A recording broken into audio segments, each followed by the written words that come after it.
अस्सलाम वालेकुम गाइस, मैं हूं अली शाजीम और आप देख रहे हैं ORN स्पोर्ट्स। ORN स्पोर्ट्स एक अपकमिंग न्यूज़ चैनल है। होपफुली कि ये जल्द लॉन्च होगा और आपको बहुत सारे स्पोर्ट्स इस पर देखने को मिलेंगे। लेकिन उससे पहले मैं डिस्कस करना चाहता हूं पाकिस्तान और श्रीलंका के माबैन खेले गए एशिया कप के फाइनल को, जो कि पाकिस्तान हार गया और श्रीलंका उसको जीत के ले गया। लेकिन श्रीलंका इसको जीत के कैसे ले गया, कैसे जो है वो पाकिस्तान इस मैच को इजीली हार गया, और पाकिस्तान जो कि हिंदुस्तान के खिलाफ 182 रन चेज कर चुका था, लेकिन श्रीलंका के आगे वो बिल्कुल मिट्टी का ढेर साबित हुआ और श्रीलंका ने वो मैच जीत लिया। आज हम परफॉर्मेंस की भी बात करेंगे और इस चीज़ की भी बात करेंगे कि श्रीलंका जो कि पहला मैच अफगानिस्तान से बुरी तरीके से हारा था और सब यही कह रहे थे कि श्रीलंका बहुत जल्द इस राउंड में ही फारग हो जाएगा, लेकिन श्रीलंका के प्लेयर्स ने मेहनत जारी रखी और मेहनत का फल उनको ये मिला कि उन्होंने पाकिस्तान को इजीली हरा दिया और चैंपियन बन गए। तो अब हम बात करेंगे कि श्रीलंका ने कैसे बैटिंग की और कैसे इतना बड़ा टारगेट पाकिस्तान के लिए सेट कर दिया कि पाकिस्तान वो मैच हार गया। तो मेन रोल जो अदा किया है श्रीलंका की तरफ से, जो कि हमेशा ही अदा करते हैं, वो है राजापक्सा, जिन्होंने 45 गेंदों पे 71 रन की आउटस्टैंडिंग इनिंग खेली और एंड तक वो बने रहे और पाकिस्तान को उन्होंने बहुत ही टफ टाइम दिया। उनका साथ दिया था डिसिल्वा ने 21 गेंदों पे 28 रन तो बनाए, लेकिन वो 28 रन बहुत ही कंट्रीब्यूशन थी उस इनिंग के लिए जो कि श्रीलंका पाकिस्तान के लिए बिल्ड करना चाहता था। तो हासारंगा एक इनका प्लेयर है, उन्होंने 21 गेंदों पे 36 रन बनाए और आउटस्टैंडिंग उन्होंने तेज खेल के ये रन बनाए हैं। लेकिन मैं सिर्फ पाकिस्तान और श्रीलंका की जो इनिंग है उसके अंदर मैं एक चीज़ देखता हूँ, राजापक्सा ने जो इनिंग खेली है उसके अंदर 45 गेंदों पे 71 रन बनाए हैं। तो ऑलमोस्ट 26-27 गेंदों का फर्क है उनके रन्स और बॉल्स के दरमियान में। और जहाँ मैं देख रहा हूँ रिजवान ने 49 बॉल्स के ऊपर 55 रन बनाया, जस्ट 6 बॉल्स का फर्क है, जो कि बहुत ही बुरी इनिंग कंसीडर की जाएगी एज अ T20 प्लेयर। लेकिन मुझे समझ नहीं आता, जो पाकिस्तान के ओपनर हैं स्पेशली रिजवान और बाबर आजम, ये दोनों ही इसी तरह की इनिंग खेलते हैं कि लगता है कि वनडे या फिर टेस्ट मैच खेल रहे हैं। तो दोनों की परफॉर्मेंस है वो सिर्फ ये है कि कम बॉल्स पे ज्यादा रन्स कौन सी टीम बना रही है।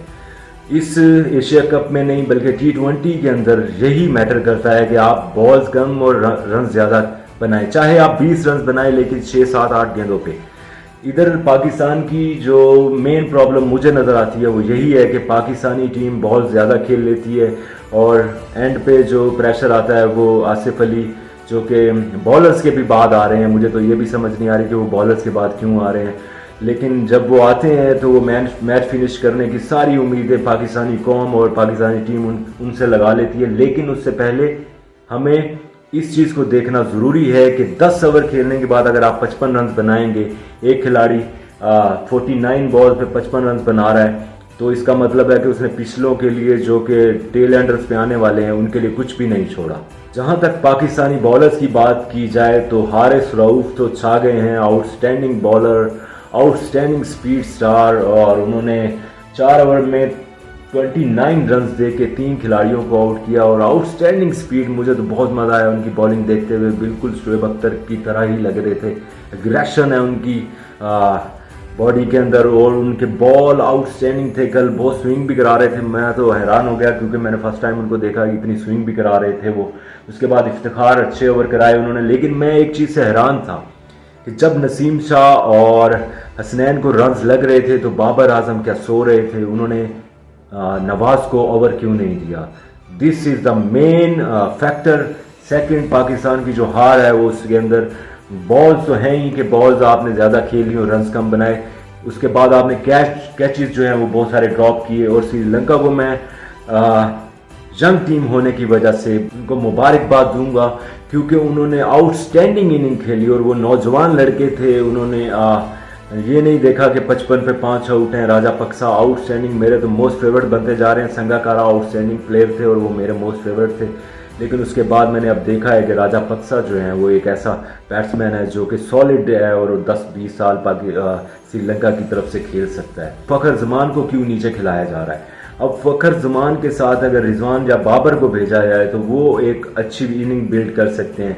जबकि रिजवान और बाबर आते हैं, वो 10 या 15 ओवर खेलते हैं, उसके अंदर वो 90 या 100 रन बनाते हैं। तो इस चीज़ की पाकिस्तान को कोई ज़रूरत नहीं है कि 90 गेंदों पे आप 100 रन बना रहे हैं।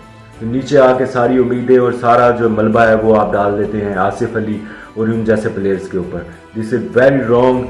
बहुत बुरी टेक्निक है पाकिस्तान की प्ले करने की।